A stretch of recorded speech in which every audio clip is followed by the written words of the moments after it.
When I woke up, we were suspended up in trees. Corporate Airlines Flight 5966 crashes on final approach to Kirksville, Missouri. I just thought, I need to get out of this plane before it blows up. Only 2 people survive. If you went to the accident site, you wouldn't have recognized it as an airplane. The wreckage provides no clues. Instruments all checked out. It was fit to fly. And the cockpit voice recorder reveals a team working well together. No flags except for the vertical. Keep it slow. Until the flight's final seconds. No! Trees! Things went bad real fast. So the question became, what happened?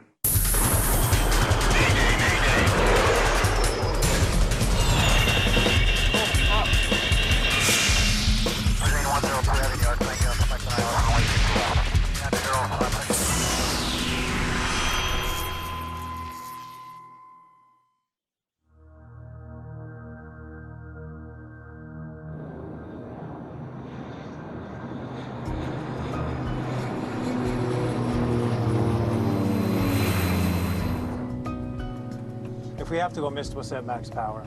Flaps 10 positive brake, you're up. The pilots of Corporate Airlines Flight 5966 complete their approach briefing into Kirksville, Missouri Regional Airport.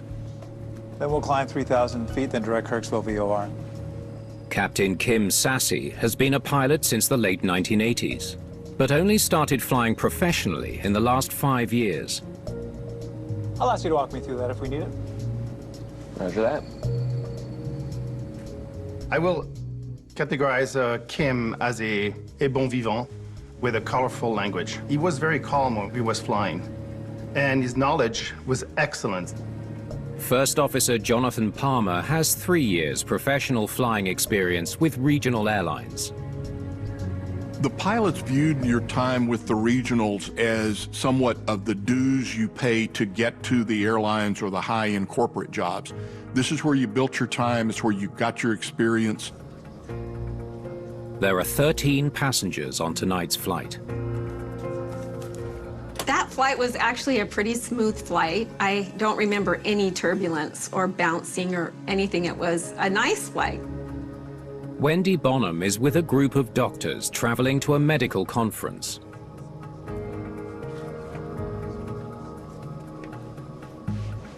Do you have another copy? I left mine at home.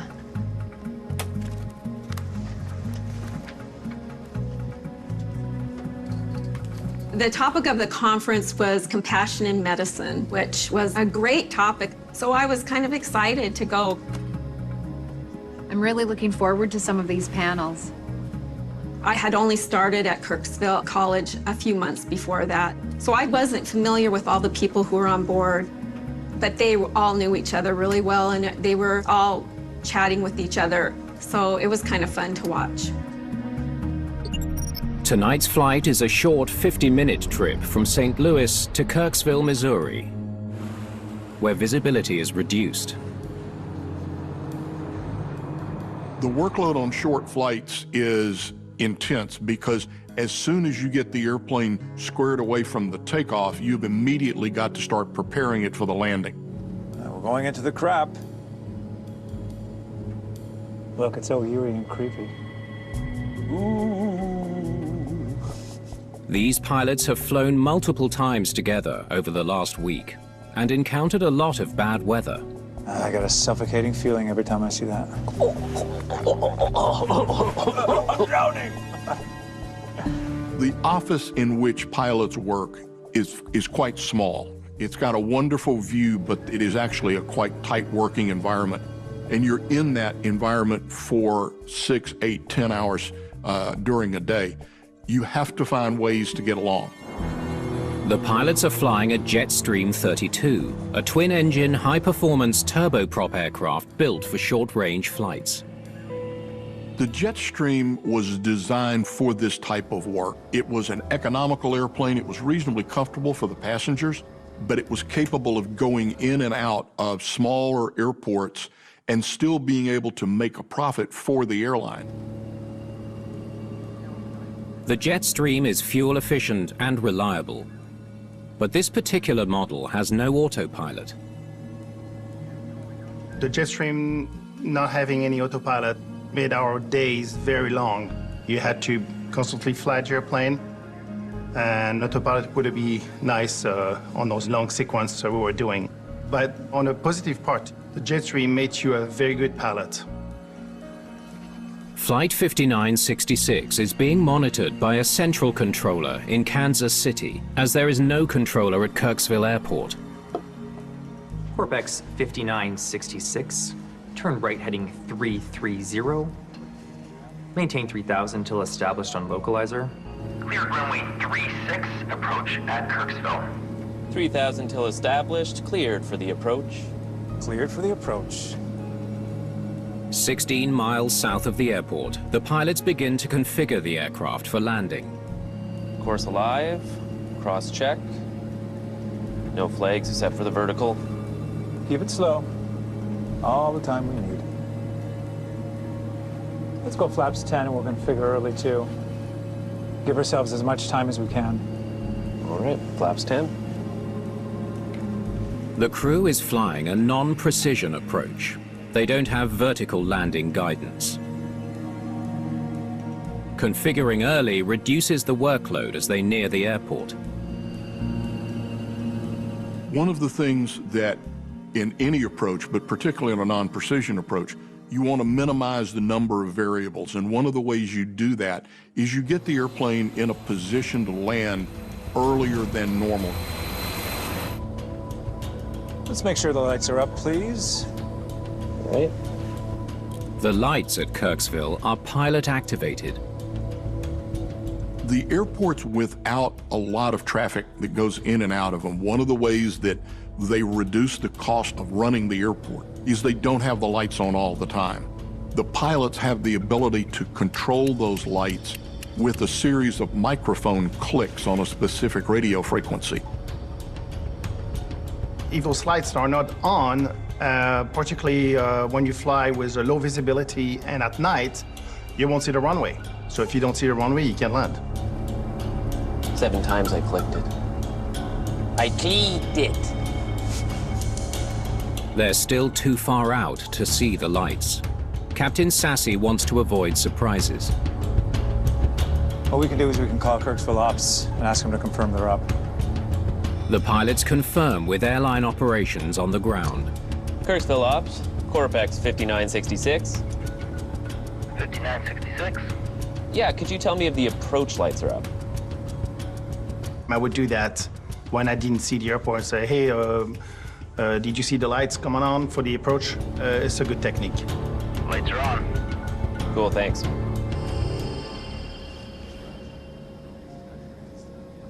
There was one doctor up in the front who didn't put her seatbelt on. And I wanted to call out to her and say, put your seatbelt on, but I didn't. I wasn't afraid, but I'm a rule keeper and thought she should have her seatbelt on. 2.5 miles from the airport, the pilots search for the runway. 400. It's very critical to maintain that altitude because if you don't see the runway, you gotta go missed because you cannot land without seeing the runway. Flight 5966 emerges from the clouds. 350, here we are.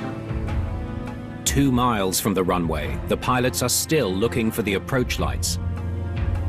You are flying 336 feet above the ground, so there's not a lot of room for error. What do you think? I could see ground there.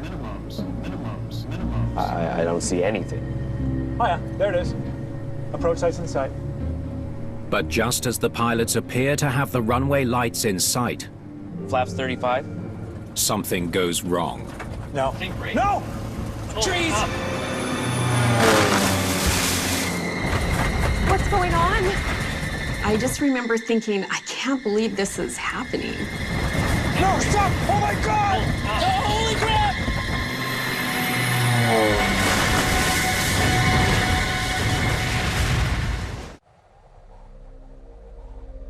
Corporate Airlines Flight 5966 has crashed into a wooded area 1.2 miles south of the airport at Kirksville, Missouri.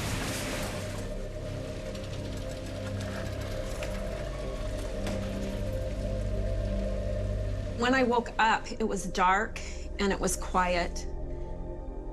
And the only sound that I could hear then was just the sound of fire. We were suspended up in trees. Wendy Bonham and her colleague, Dr. Krogh, struggled to escape.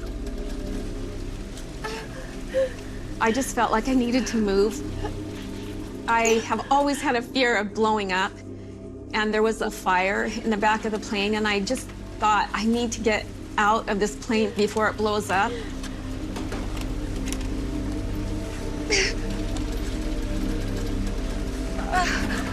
I don't remember walking from my seat to the side of the plane. It was a ways down, and there was fire down there. There is no other way out of the plane. I don't remember falling from the plane down to the ground. I remember before and after, and I stood up and I could see Dr. Krogh pretty close to the plane, and he was laying down. The other 11 passengers and both pilots are dead. They were all really incredible people that did incredible things for their communities, and that's hard for me. For the pilot community, this is something that is touching us because that could be us. That could be me. We want to know why, what happened. It's up to the National Transportation Safety Board to investigate. But there's not much left of the plane for them to examine. Most of the aircraft itself was consumed by the fire. There wasn't a lot left. I mean, there's engines, propellers, and other things, but if you went to the accident site, you wouldn't recognize it as an airplane.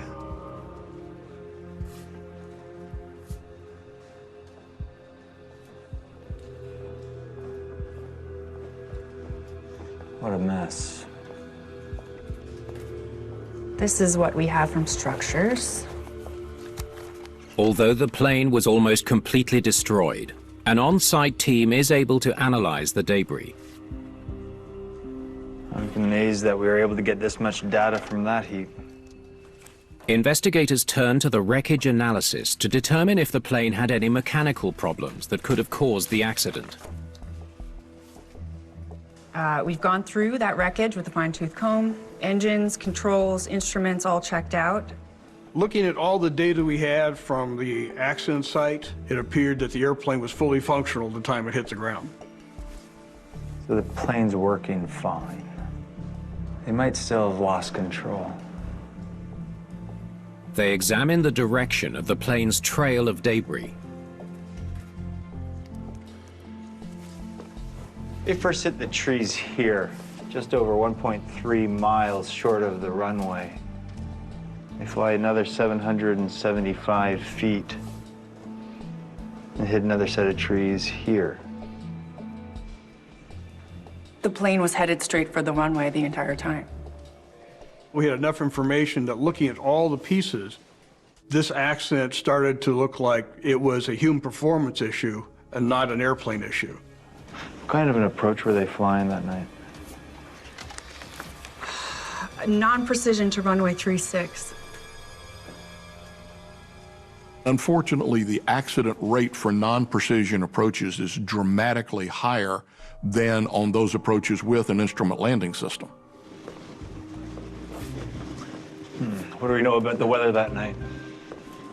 Wind was nominal. No turbulence or rain to speak of. Hold on a sec.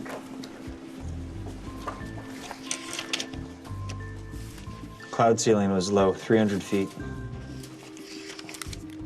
The cloud ceiling is the distance between the base of the clouds and the ground.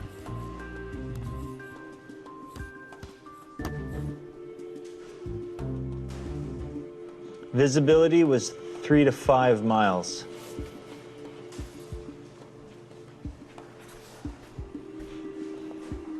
They're flying blind through the clouds. It's misty, visibility is poor. Those are bad conditions for a non-precision approach. Question is, are they bad enough to cause this accident? Well, let's find out. In low visibility conditions, a non-precision approach is very challenging to fly because you come down to the lowest altitude, you have to level off there, and you fly along looking for the runway environment. Investigators speak to a pilot who landed in Kirksville ahead of Flight 5966. How bad was the weather that night? Flying was smooth, but visibility was right on the cusp, maybe 2 to 5 miles. Half the state had been soupy for a couple days. How was the visibility for landing? And no issues. If it had been worse, we would have gone around. Why did Flight 5966 crash when other aircraft flew the same approach safely that night? So the question became, what went wrong that day? And that takes time to put together. We've got the performance data ready to go. Let's see how they handled the approach. Using a combination of data from the flight recorder and radar, investigators analyzed the flight's descent profile. It was important for the team to take a look at the descent profile. How did it wind up where it did? So we start backing up during the whole approach, where it was during these segments. So they come in like this and continue straight to the ground. Can we see their MDA?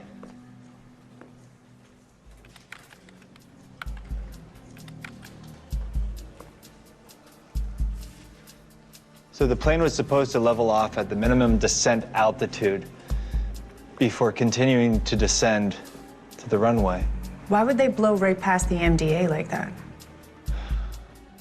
If they didn't level off at the minimum descent altitude, why not? What didn't they see or what didn't they do? How fast were they descending?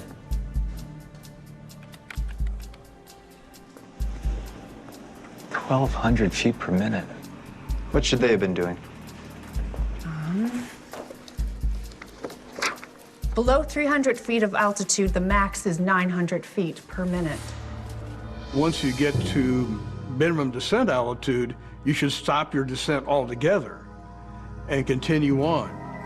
Why did Flight 5966 descend so low and so fast? They continued that descent speed right up until they crashed. Why didn't they slow down before striking the trees? Investigators listened to the cockpit voice recorder to understand why the pilots of Corporate Airlines 5966 crashed short of the runway in Missouri. Ready? Okay, let's take it back to 5 minutes before the accident, when they're lined up for the runway.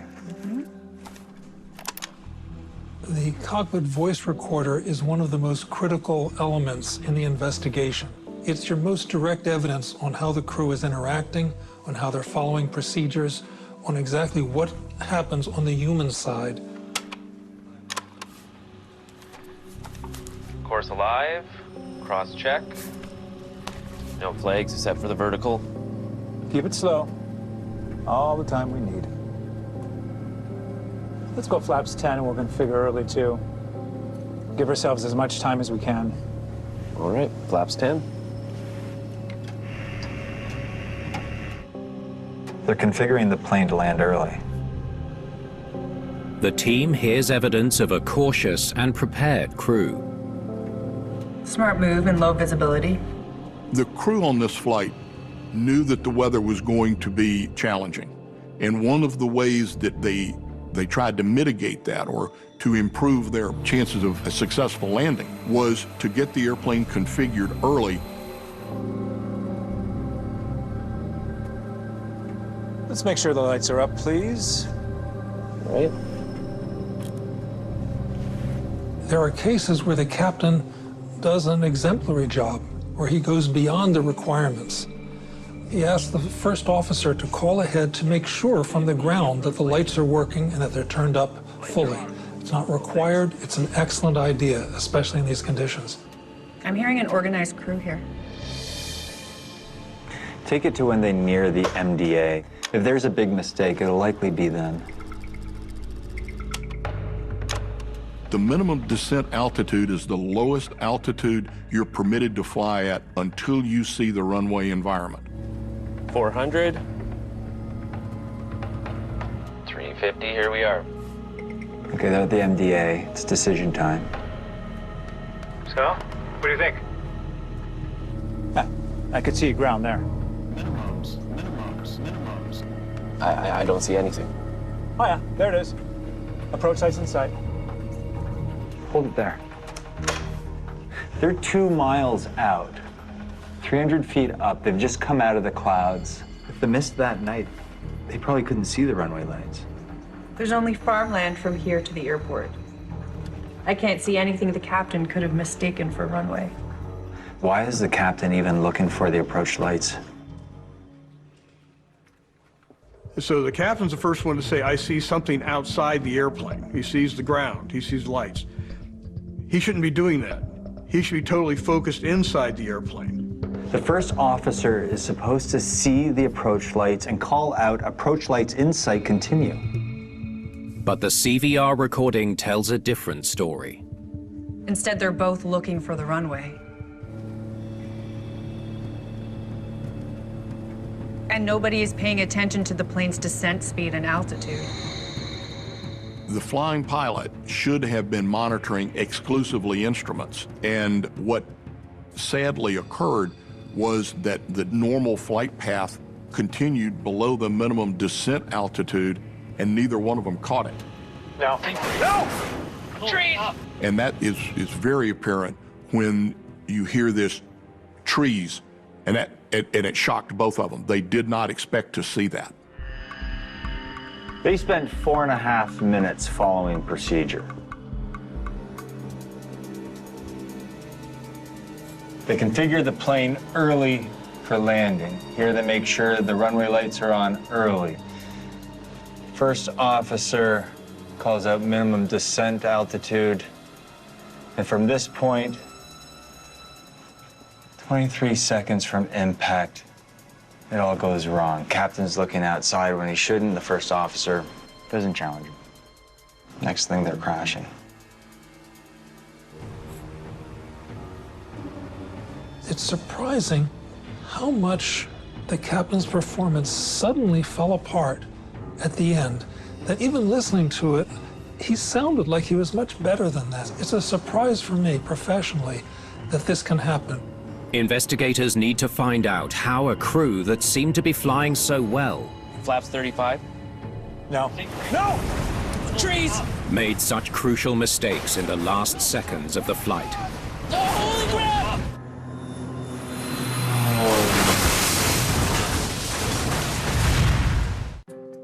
Take it back 30 minutes before impact.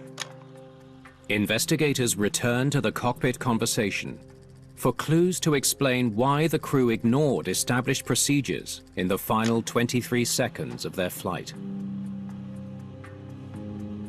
There. My hair was down in my breast pocket. Are you serious? Right here, you can hold my hair like this. I cannot see you with long hair like that.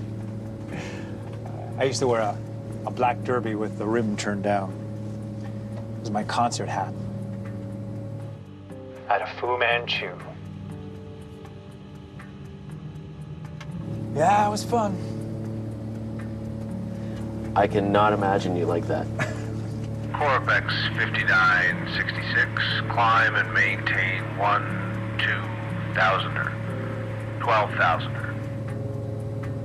12,000, Corporate X 5966.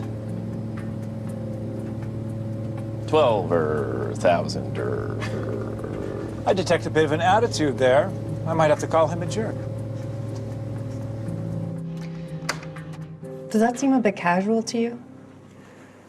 Yeah, but they're above 10,000, so cockpit doesn't have to be sterile at this point. The philosophy of the sterile cockpit rule is below 10,000 feet, the flight crew is engaged in only what's required to basically fly the airplane. No non-pertinent conversations. Keep going.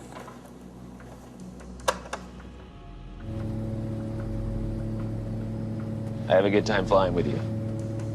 Yeah, me too. Just letting you know that. You gotta have fun. That's truth, man. You gotta have fun. Too many of these jerks take themselves way too seriously in this job. I've flown with them and it sucks. A month of freaking agony. All you want to do is strangle the jerk when you get to the ground. Yeah? Oh. The conversation raises a major concern for investigators. Sure, they're joking, but the captain is essentially telling him how he wants the first officer to behave. That's disturbing, and it sets a disturbing atmosphere. It's a bad setting by the captain in terms of priorities. Okay, what's next?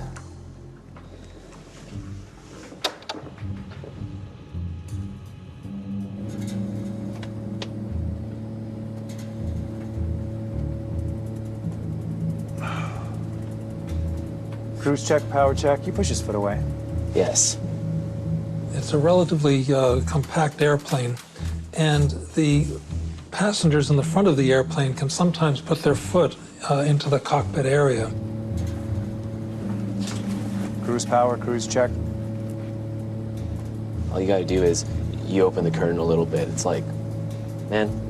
Some people I invite their feet up to make them more comfortable, but damn. I dropped my book on him purposely one time. Right on top of the arch of the foot. Oh. Okay, stop it. The captain starts his cruise power checks, but then interrupts himself to tell a story about hurting a passenger. It's really inappropriate. The lack of respect for passengers is striking in his conversation. Your power levers. Right on top of his foot. Yeah, the power spiked up a bit.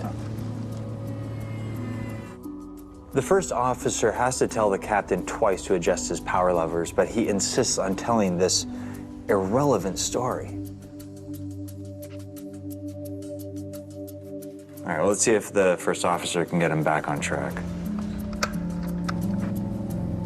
All I'm thinking about is a Philly frickin' cheesesteak and an iced tea. Sounds good. Cruise power is set. Altimeter is 299er0 set and cross-checked. Now the captain interrupts their checklist to discuss his dinner plans.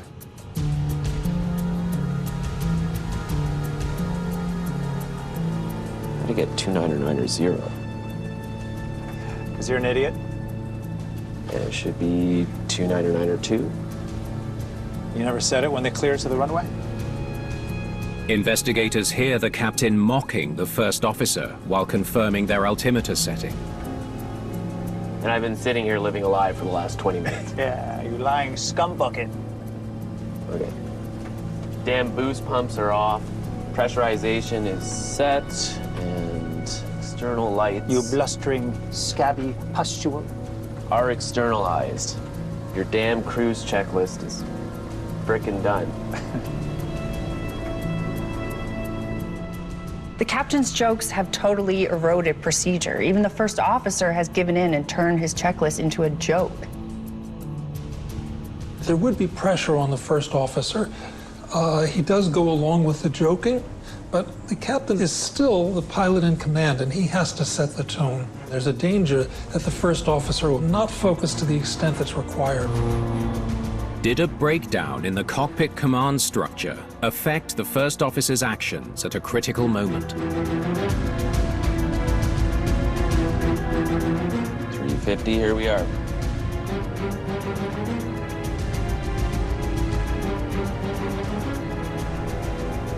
What do you think? I could see ground there. I don't see anything. Oh yeah, there it is. Approach sights inside. You gotta have fun. Too many of these jerks take themselves way too seriously in this job. Flaps 35.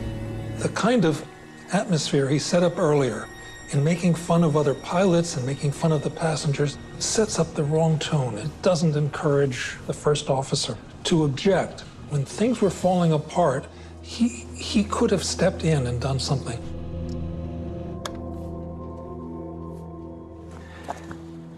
It looks like a complete breakdown in command structure led to this accident. The question is, why?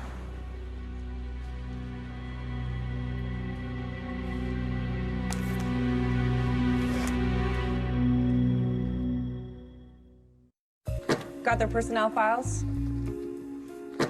Investigators study the pilot's training and previous flights to determine if the crew of Flight 5966 had a history of deviating from airline procedures. It's very important to get a broad sense of what the pilot's like from previous flights. What is their reputation?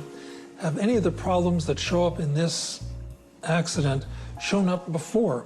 Is this a recurring problem? Captain left a well-paying job to become a pilot. Plenty of hours.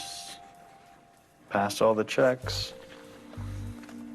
He had an interview lined up with a major airline. You have a capable pilot who's devoted to aviation, who gave up a computer industry job that paid several times as much money because he wanted to be a pilot. First officer checks out too. 10 years experience, squeaky clean record, no incidents.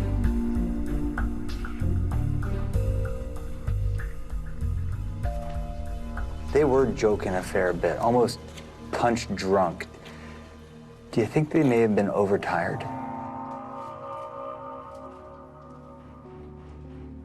Fatigue can greatly impact performance. You get more tired, and all of a sudden your level of precision can go downhill. The team turns to other corporate airlines pilots for more insight into the crew.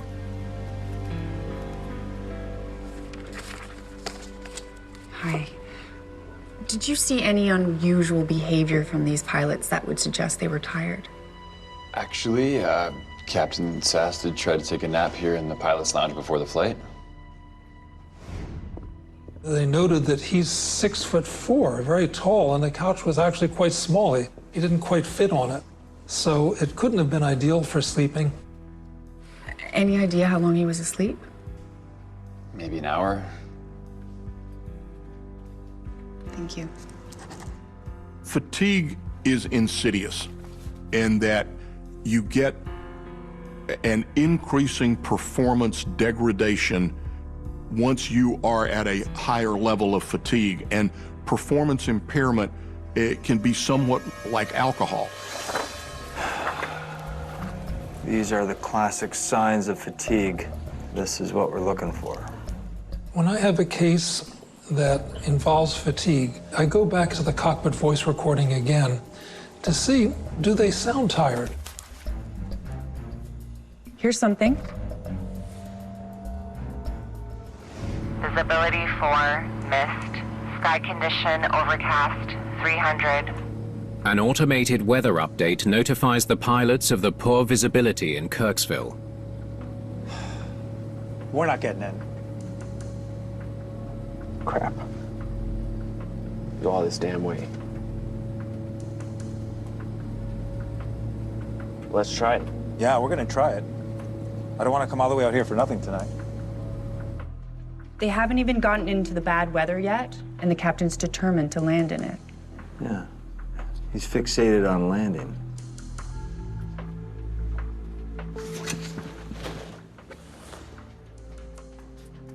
It had not been an easy duty day, and so they're probably getting towards the end of like, we would like to get this flight over.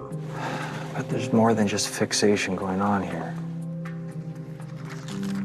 The pilot's discussion provides more evidence of fatigue.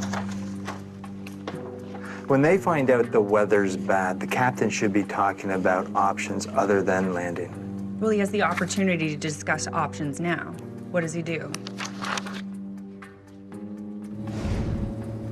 I'll be so happy when we have an ILS. The next job, everywhere we go, we'll have an ILS. Yep.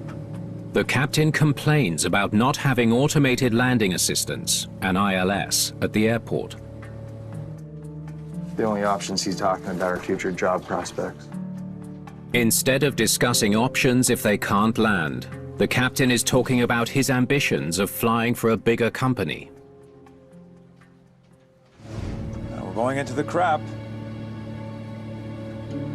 Look, it's so eerie and creepy. Ooh.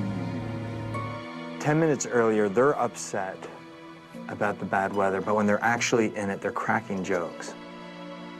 The crew isn't responding fast enough to the changing situation. That can be a sign of fatigue. People start to become giddy and are not critical enough or enough careful of their behavior. After this, they don't discuss the weather again for 3 minutes. How's Kirksville looking weather-wise? Visibility 3 miles. Sky condition overcast 300. Still overcast to 300 feet. And when they do check again, the visibility is still bad and they don't discuss options besides landing. They discover that the crew ignored multiple warnings about conditions on the approach. In fatigue, you don't respond to warnings, that there are warnings that this is not working, but that you're slow to respond to it. Just missing one piece. You already have it. The risky decision is to try to land when they can't decide if they can see the runway. I could see ground there. I don't see anything. Oh yeah, there it is. Approach sights in sight. It's a decision the pilots regret almost immediately. Flaps 35. No. No! Trees! Investigators conclude that fatigue played a major role in the crash of Flight 5966. So they're fixated on landing, Uh-huh. right? They don't consider any of the other options, and they make the risky decision to land anyways. All the signs are there. I personally feel that fatigue is the largest human performance area that we can address as an industry to prevent accidents from happening. It's not always obvious when someone is tired, and it's not obvious to them. That scientific evidence is that people typically underreport how tired they are.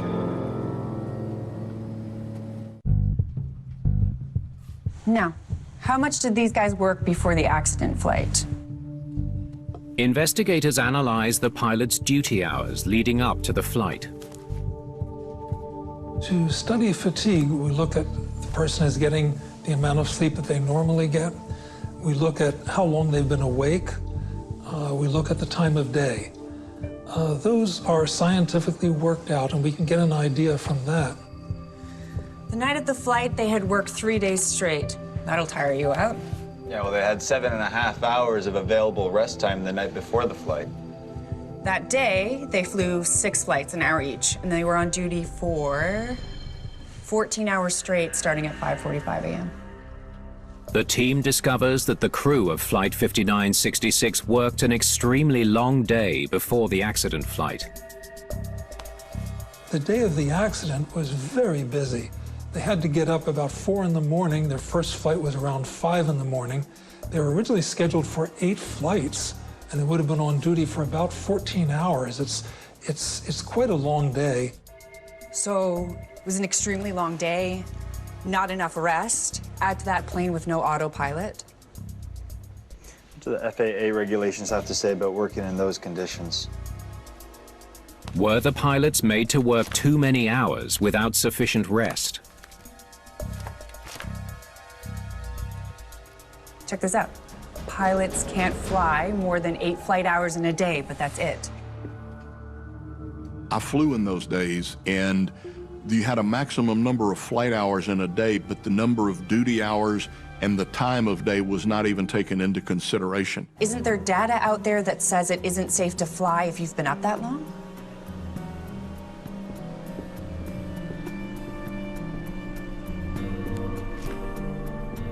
A 2003 study of data from 55 accidents concluded that pilots who worked 13 or more duty hours had an accident rate several times higher than those working shorter days.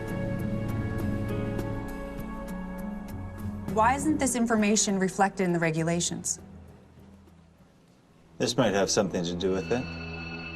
Investigators discover the reason why the FAA's rest and duty regulations don't reflect the latest research. Last time these regulations were updated, 1964. You had a dedicated and very capable crew. You had a company that was trying to do a good job. Really, the regulations needed to be updated according to scientific principles to improve the safety for everyone. The team now has a comprehensive picture of the accident of Corporate Airlines Flight 5966. At the end of a 14-hour day, 2 tired pilots attempt one final landing in challenging conditions. I got a suffocating feeling every time I see that. I'm drowning! The captain's joking and casual tone in the cockpit undermines the command structure between him and the first officer. You gotta have fun. That's truth, man. You gotta have fun. Too many of these jerks take themselves way too seriously in this job. The pilot's roles break down so much that in the critical 23 seconds before crashing, neither of them is doing his job. So, what do you think? The captain ignores protocol and takes his eyes off his instruments. I can see ground there. I don't see anything. And the first officer doesn't challenge him. Flaps 35. The pilot's fatigue likely contributed to poor decision-making and fatal preoccupation with landing. No. No! Trees! No, stop! Oh my God! Holy crap!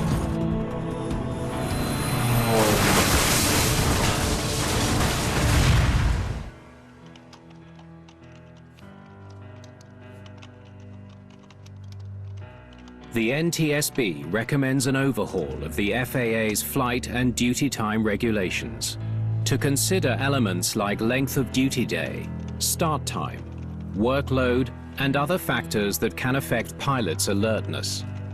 The NTSB had been advising changes in the regulations and the flight and duty time regulations for decades before this happened. But I think with this accident, it really focused to a point that industry realized that this was necessary. This was a push from the major airlines first that then trickled down into other operations that were smaller, like the regional airlines and corporate operators. For Wendy Bonham, the change came at too high a cost. I'm comforted to hear that there were changes made in the length of time that pilots can fly because of this crash. I suppose it's something good that came out of something that wasn't good at all.